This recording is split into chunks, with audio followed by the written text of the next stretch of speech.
Então, valores é fundamental, né? Definição de valores. Eu tenho até dado muita aula sobre isso, sobre a importância dos valores das empresas.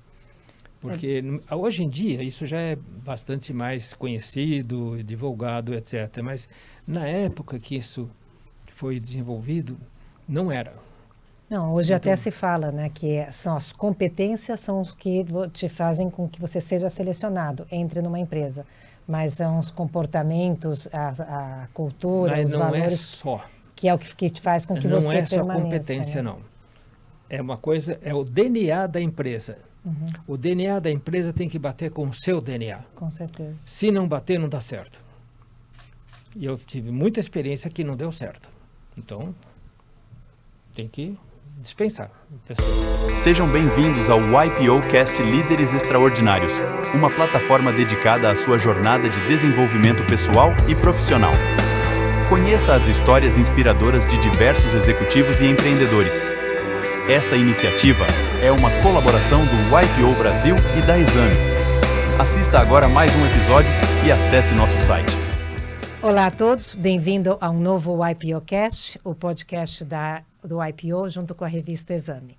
Nós estamos aqui hoje inaugurando a temporada 2024 e eu também dando as boas-vindas ao nosso novo co-host, Ricardo Diniz, um colega, um dos primeiros YPOers que eu conheci, que me deu as boas-vindas logo que eu entrei no YPO. Bem-vindo, Ricardo. Agora eu te dou as boas-vindas no YPOcast também. Muito obrigado, é um prazer estar aqui ao seu lado, fazendo esse give back pelo YPO e tendo a oportunidade incrível de entrevistar pessoas, não só o fundador e quem trouxe ao Brasil o YPO, mas tendo a oportunidade de dividir com todos essa história maravilhosa. Obrigado. Nossa, hoje é uma grande honra. Realmente, esse YPOcast é um YPOcast histórico, porque a gente está com o fundador do capítulo brasileiro do YPO, o Paulo Vilares.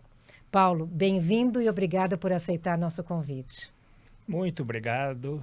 Vocês não podem imaginar, por mais esforço que façam, qual é o tamanho do meu prazer de estar aqui hoje. Que coisa linda. Porque ver o que é o YPO hoje, né?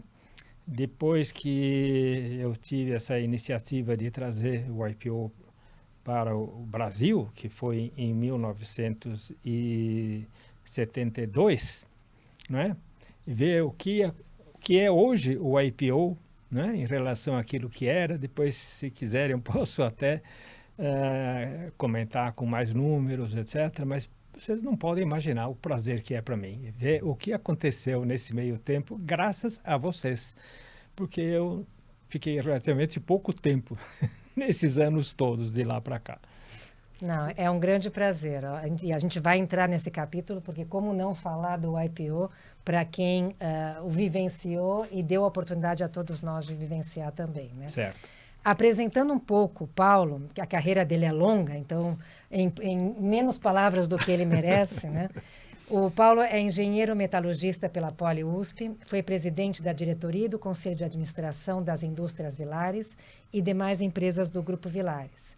Ele é ex-presidente do Conselho de Administração do IBGC, do IPT, Instituto de Pesquisas Tecnológicas, do IBS, Instituto Brasileiro de Siderurgia, e do ILAFA, Instituto Latino-Americano de Ferro e Aço. Membro do Conselho do CEAL, Conselho de Empresários da América Latina, e do IED, Instituto de Estudos para o Desenvolvimento Industrial. Ele participou de vários conselhos de administração e consultivos no Brasil e no exterior.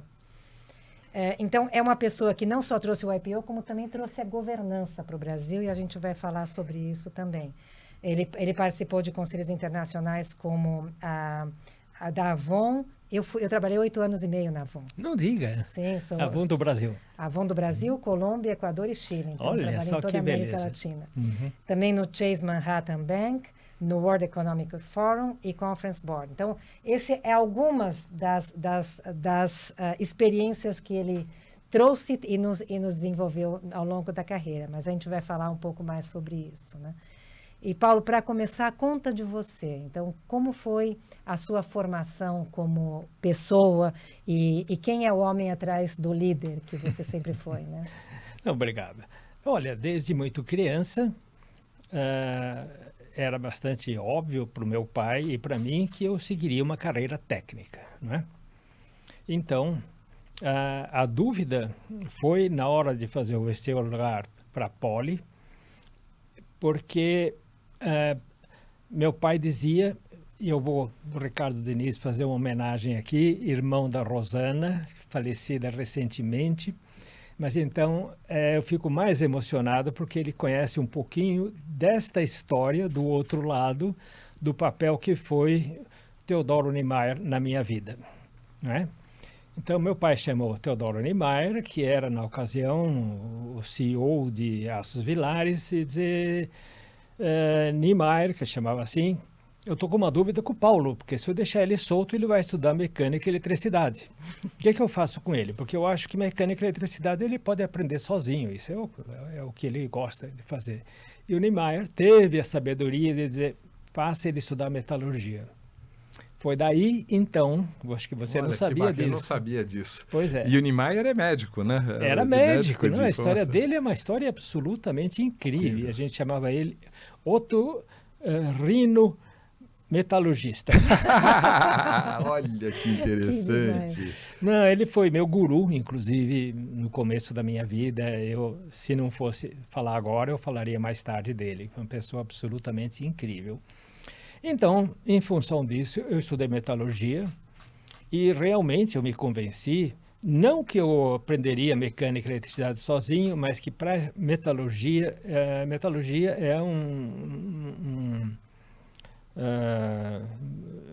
como é que eu vou dizer, é uma profissão em que você precisa ter muita teoria, conhecer muita teoria, porque precisa conhecer química profundamente.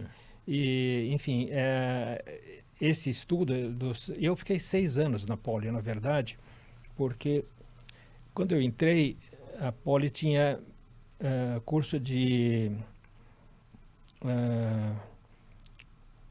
metalurgia e mineração, ou mineração e metalurgia. Ô Paulo, se você me permite até interromper... Quer que eu encurte aqui? Não. Se me permite interromper, que é até uma falta de educação, mas meu pai também fez Poli e está vivo até hoje, 97 para 98 anos, e ele dizia que na Poli só entrava gente boa. Eu concordo com ele, concordo com ele. Gente séria. Gente séria e preparada, né? Gente séria que tivesse disposta a aprender, né? Não dava para brincar, não. E realmente aquilo era uma peneira. Nos primeiros anos, a gente que não passava nessa peneira era incrível, né? Bom, eu estava dizendo, então, durante esses anos, eles reestruturaram a Poli e dividiram o curso entre metalurgia e mineração. E eu optei por metalurgia porque tinham matérias novas que eu queria muito fazer. Então, com isso, eu acabei fazendo 6 anos. Foram 6 anos. E foi fantástico, até estou avançando um pouquinho, mas só porque me deu chance de, assim que eu me formasse, que o Niemeyer me oferecesse trabalhar em pesquisa e desenvolvimento. E eu fiz muita coisa em pesquisa e desenvolvimento. Me realizei muito, nossa, o que o Niemeyer curtia comigo, as coisas que eu desenvolvia. Que bacana, eu vou contar para o Jorge físicas, coisas grandes, não é coisa pequena, né? Em que a teoria, eu provei que a teoria estava correta naquilo que eu fazia. Então, isso é um comecinho, quer dizer, eu comecei a minha vida assim, em pesquisa e desenvolvimento. Quantos anos lá? Olha, eu diria até 72. Até 72. Então, eu me formei em 60, quase 12 anos. Quase 12 anos. 12 anos em P&D, na Então. 72, porque foi em 72 que eu tive um acidente de planador, em que fiquei hospitalizado há bastante tempo, com uma fratura de coluna. E, já que nós estamos aqui nesse ambiente tão gostoso, eu deitado, porque eu fiquei 80 dias hospitalizado, deitado, Poxa, né? Que bom que você andou, hein? Levantou e está firme, hein? Não, olha, hoje, né? Não foi isso, mas o Niemeyer veio me visitar. Disse, Paulo, olha, eu sei que você está querendo fazer um mestrado nos Estados Unidos, lá em Chicago, e etc, etc. mas eu sou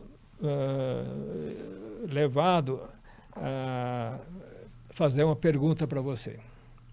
Você aceitaria ser gerente da fundição em Aços Vilares? Opa. Bom, eu só não pulei da cama porque não tinha condição. Né? Então, é claro, assim que me senti um pouco melhor, eu fui gerente da fundição. Eu tinha uma cadeira dessas médicas que ficava completamente horizontal. Então, eu despachava geralmente deitado. Olha, assim, que durante coisa, um tempo, né? Até me recuperar bem, etc. Então, esse foi o comecinho da minha vida. Quer que eu conte um pouquinho mais? Ou... Sim, por favor, conte um pouco. Assim, então, porque, na verdade... eu estava como gerente da fundição, e aí o próprio Niemeyer disse, Paulo, nós precisamos de um diretor técnico. Então, me fez diretor técnico, o Niemeyer. Claro, submeteu ao meu pai concordava sempre. E então, fui diretor técnico. Liderança e desafios no Grupo Vilares. Quando assumi a posição que meu pai queria, CEO, né? Fiquei até 79, o ano que ele faleceu, e em seguida eu passei a ser presidente do conselho e das empresas. Então, conselho e CEO. E não me dei conta naquela ocasião, porque eu ainda não conhecia o IBGC e nem as boas práticas de governança, não existia governança, que eu estava fazendo um erro muito grande, que era manter essa dupla posição, né, de presidente do conselho e CEO. Isso me custou caro, e assim foi, até mais ou menos os anos 90 e pouco, quando então eu passei a ser só presidente do conselho e passamos a ter CEOs das diversas empresas, né? Custou caro em termos de saúde, em termos de desgaste com os executivos, de ser a pessoa que centralizava o poder. Como é que é, o que custou caro para a gente entender? Muito em termos de divisão de poderes, né? De ter com quem bater bola, muitas vezes. Sim, é exatamente o que a gente aprende com a governança, eu aprendi a duras penas depois, é que se você está como presidente do conselho e CEO, você não pode cobrar a si mesmo. Essa é a principal. Né? Então esse é o grande problema. Excelente aprendizado aqui para todos. Exatamente. Né? Bom, então sua pergunta é... Bom, assim foi, e mais ou menos na virada do século, que eu acabei deixando as empresas por vários motivos, vendendo ou fechando e assim por diante. Foi muito difícil, foi muito duro, porque na verdade o que aconteceu foi uma cisão na família. Nós éramos 9, entre filhos e primos, filhos do meu pai e primos meus, que decidiram 6 deles venderem a participação que eles tinham. E de uma forma muito complicada, porque eu só fiquei sabendo que essa decisão deles já numa situação muito complicada. Eles não tiveram a hombridade de dizer, Paulo, nós queremos vender, tinham todo o direito, né? Então, muito bem, vamos continuar assim. Então, isso não foi bom, mas com isso, então, eu acabei comprando a parte deles. Eu e, obviamente, mais sócios, eu e 2 pessoas, o Plínio, que não sei... Plínio Musetti. Não o Plínio, perdão, o Mário. O Plínio não, o Plínio saiu. O Mário e minha irmã Elisa. Então, nós éramos os 3 controladores da companhia, junto com a Cesita, porque naquela ocasião, quer dizer, então, foi quando a Cesita entrou também como acionista.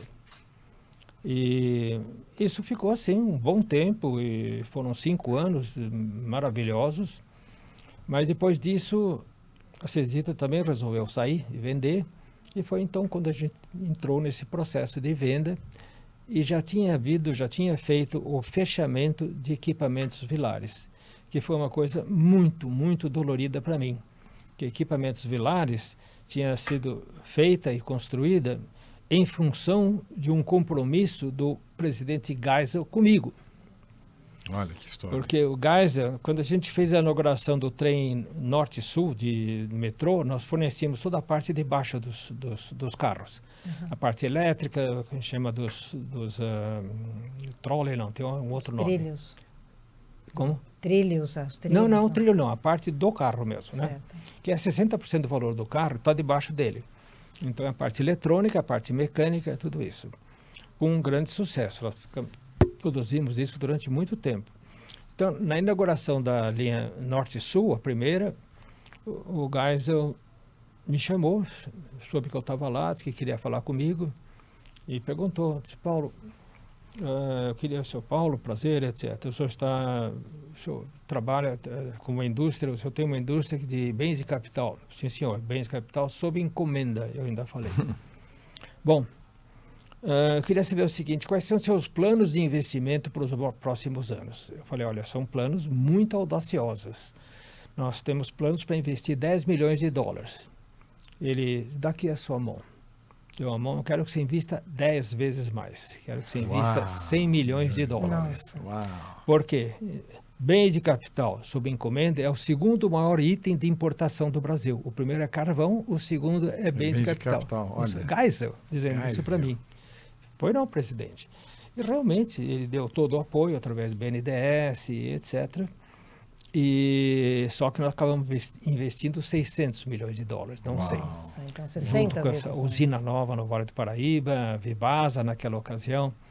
Então foram investimentos muito grandes. E o que aconteceu em seguida foi que o Brasil parou de crescer nos anos 80. Teve a crise dos anos 80, anos 90 e nós ficando sem mercado. Alavancados Né? com E essa alavancados indústria de bens de financeiramente, com muita capital indústria. não tinha encomenda, simplesmente não tinha encomenda, não tinha alternativa. E o que estava errado foi que a gente, nessa indústria, não era dono da tecnologia. A gente trabalhava com tecnologia importada. E quando a gente começou a exportar muito, o pessoal disse, opa, você não tem mais tecnologia, você está concorrendo comigo. Então, na empresa Aços Vilares, que nós tínhamos laboratórios de desenvolvimento, etc., aços, a gente sempre exportou no mínimo 60% da produção. Mas tínhamos tecnologia própria, não dependíamos de tecnologia. Com isso, a empresa seguiu em frente muito firme. Mas, enfim, tudo isso, uma história um pouco longa para contar porque, como eu mencionei, que ele teve que fechar essa indústria de bens de capital, apesar do aperto de mãos com o presidente Geisel. Valores e governança corporativa. Valores, em primeiro lugar. Eu, quando nos anos 90, entrei na primeira fase de fazermos planejamento estratégico, você chegou a conhecer o Vic Pinedo? Não me Ouviu lembro. falar? Não é. O Vic Pinedo, que era o IPO, era também. Opa. Ele tinha toda uma forma de fazer planejamento estratégico com uma tecnologia de visioning, né? Que na época não era conhecida. Depois disso, tornou-se mais ou menos conhecida e, infelizmente, muito usada como marketing e não de uma forma séria. Algo como cenarizações, assim, como criação de cenários? Não, completamente diferente. Eu vou explicar até. Nesse processo de visioning, a primeira coisa que é feita é a definição de valores, dos valores da companhia, né? E de uma forma honesta, correta, não como instrumento outra vez de marketing. Uma coisa muito importante, extremamente importante, onde eu estou até entrando um pouco mais nisso, depois eu volto outra vez. Onde, uma vez que são definidos os valores, quer dizer, os valores da empresa são definidos por grupos de pessoas que fazem parte desse processo de planejamento. O que se espera é que, obviamente, as pessoas da empresa, todas, sem exceção, tenham valores semelhantes aos valores da empresa, porque senão não dá certo. Né? Claro, claro. E no meu caso, não deu certo. para muitas Olha pessoas. que interessante. Que eu tive que afastar, porque não tinha os mesmos valores. Os valores. Né? Tive que afastar e foi Que muito lição bom. você está deixando aqui? Que é? Que lição você está colocando aqui? Então, valores é fundamental. Né? Definição de valores. Eu tenho até dado muita aula sobre isso, sobre a importância dos valores das empresas. Porque hoje em dia isso já é bastante mais conhecido, divulgado, etc. Mas na época que isso foi desenvolvido, não era. Não, hoje até se fala, né, que são as competências são os que te fazem com que você seja selecionado, entre numa empresa. Mas são os comportamentos, a cultura, Mas os não valores, é só. que é o que te faz com que Não você é só permaneça. competência, né? não. É uma coisa, é o DNA da empresa. O DNA da empresa tem que bater com o seu DNA. Com certeza. Se não bater, não dá certo.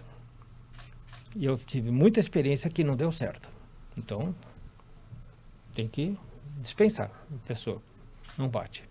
Que é coisa impressionante. Mas o conjunto de valores é uma coisa simples. Quais são os valores que fizeram esta empresa chegar onde ela chegou? Né? Porque são esses. E depois da definição dos valores, vem uma discussão sobre que valores a gente não tem. É uma coisa muito séria. Porque mudar o DNA é uma coisa extremamente difícil. Na natureza humana, eu ainda não sei como é que faz. Mas na empresa, a gente tinha que fazer e fazia. Ou que valores nós temos que a gente não quer ter mais. Então isso ficava muito claro, porque tinha que ser uma coisa muito honesta. Não era brincadeira. Não era, como eu digo, ferramenta de marketing, não. Não era para colocar na parede, não. Colocar na parede era importante. Quando se tinha absoluta segurança de que eram esses valores, põe na parede. Mas não era para brincar. Não era para mostrar. Não era para o marketing dizer, oh, que bonito que essa empresa, olha os valores dela tem. Não era. Né? Ainda sobre valores, já que você mencionou, eu acho que tem uma coisa muito, muito interessante. Nosso colega e grande amigo, Alan Belda, que você conhece super bem, o IPOer. Está no nosso conselho e está no meu fórum, inclusive. Então você pode conversar com ele. Eu conheci o Alan desde sempre. O Alan me convidou para entrar no conselho dele, da Alcoa, muitos anos. E depois até convidei ele para participar no nosso conselho, ele também participou. Aí, a carreira dele, você conhece melhor do que eu, se ele está no fórum, né? Porque primeiro ele foi convidado a ser CEO, depois chegou a chairman, presidente do conselho, e uma vez, depois de algum tempo, até nós tínhamos nos afastado, quer dizer, a gente não mantinha assim uma ligação muito corrente. O IBGC o convidou para explicar como é que ele podia administrar uma empresa de 260 mil funcionários, eu acho, não sei quantas filiais. E eu estava lá, obviamente, eu acho que ele não era mais presidente do IBGC. E a síntese é esse, valores. Valores, né? Então, o que dizer... Eu não consigo administrar uma empresa desse tamanho sem uma definição clara dos valores. Eu faço questão de ir naquela filial, naquele país, naquele lugar, e que esteja claro quais são os valores daquele lugar, que tem que bater com os nossos valores. Né? Muito interessante isso, Alan. Pode comentar com ele, porque é uma coisa que me marcou muito, porque veio exatamente de encontro com aquilo que eu divulgava, com aquilo que eu pregava, né? E olha, deixa eu aproveitar essa riqueza de conhecimento e acima de valores, o que legado? Como é que você quer ser visto, lembrado? Qual o seu legado? Olha, vamos falar então um pouquinho mais sobre planejamento, que eu acho importante. Daí eu chego lá, talvez, para falar de algumas outras coisas.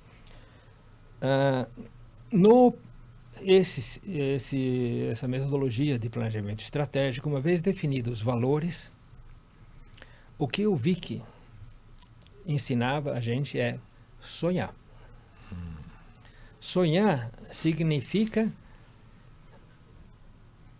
pensar no que a companhia ou que as pessoas querem para daqui a 20 anos. E tem que ser 20, não pode ser 10 nem 5, é 20. Você veja que nesse Briguei mundo muito hoje de imediatismo, no olha que IBGC lindo. sobre isso. Nós fizemos esse exercício no IBGC, e o IBGC, isso foi também no comecinho do século, 20 anos depois era exatamente aquilo que a gente sonhou. Paixões pessoais e vida na fazenda. O que facilitou muito isso, e era uma pré-condição, é que eu sempre gostei muito de aviação, como você sabe. Eu fui piloto com brevet, porque eu voei muito com meu pai antes de tirar brevet, etc., porque meu pai gostava, também era piloto. Eu fui piloto comercial, Olha só. voei 60 anos como piloto comercial. Olha aqui. Porque eu tinha que ser comercial porque eu voava com a família, digo, não é brincadeira. Voava com meu pai, voava com minha mãe só voava comigo quando eu era Olha que piloto. coisa. E voei todos os aviões da companhia, inclusive os jatos. Jatinho, era um Citation mim. E ia para fazenda em Tocantins também com o jatinho. Então, é isso que possibilitava eu fazer isso, porque eu pegava uma sexta-feira à tarde e vou para Barretos. Pegava o avião, chegava lá de tarde, de noite, descansava, o dia seguinte, sábado, reservava domingo para passear pela fazenda com os meninos, com os filhos, né? E mesma coisa lá em Tocantins. Tocantins eu desbravei aquela fazenda. Então você pode imaginar o tipo de aventuras que eu fazia, mas tudo isso porque tinha avião. Quantos filhos e algum herdou aí o seu dom? Algum o quê? Herdou o seu dom, engenheiro, fazendeiro? Engenheiro, sim. Engenheiro 1. Eu tenho agora um neto também que está se formando, está no 3º ano da Poli. Olha só. Então são esse... E o que mais? A gente estava falando dos seus aprendizados na vida. Bom, acho que um grande aprendizado foi, como eu já falei, nessa questão de valores. Outro grande aprendizado, eu diria, foi procurar ser modesto. Fundamental. De não vir com arrogância. E eu aprendi isso a duras penas, porque quando comecei a trabalhar em São Caetano do Sul, que eu era um mero engenheiro de pesquisa e desenvolvimento, eu de vez em quando fazia alguma brincadeira para mandar algum recado e vinha o troco, né? Então eu disse, eu não posso brincar, eu tenho que ser respeitoso, posso brincar sim, mas tenho que tomar cuidado com as brincadeiras, não é? E não posso ser filho do pai. O que me atrapalhava era o fato de ser filho do pai. Então eu falei, como filho do pai, eu tenho que aprender a me relacionar, né? Então, a modéstia, acho que é uma coisa que eu aprendi muito cedo e eu acho que pro resto da vida. Você carrega o nome Vilares, né? Você carregava o Exatamente. Sobrenome Vilares, né? E eu fazia uma coisa que até por honra do Alain Belda, foi ele que me ensinou, porque eu estava no conselho dele também. Era reuniões com pessoas nas divisões que eram escolhidas por eles, 20 pessoas. Quer dizer, as divisões, o presidente dizia o seguinte, eu quero conversar com vocês, mas quero que vocês reúnam 20 pessoas, eu vou conversar com eles abertamente, depois eu vou conversar com o chefe deles, dizer o que aconteceu. Olha, isso deu uma mudança, enfim, dentro das companhias, porque eles tinham essa oportunidade de conversar direto com o presidente, totalmente aberto, e o presidente tinha que ser modesto. Não podia ir lá com arrogância, não era nada para cobrar. Isso é um grande recado para todo mundo. E né? isso eu aprendi com o Alain Belda também outra vez. E funcionou, porque funcionou muito bem. Outra coisa muito importante, eu acho que eu aprendi na Bíblia, que é fundamental, que muita gente se atrapalha, é na comunicação. A comunicação interna, eu aprendi, não sei como isso, mas enfim, eu praticava e deu muito certo. Eu dizia, qualquer pessoa de qualquer nível na empresa, isso vale para conselheiro do conselho de administração, tem liberdade para perguntar o que ele quiser perguntar em qualquer nível da empresa.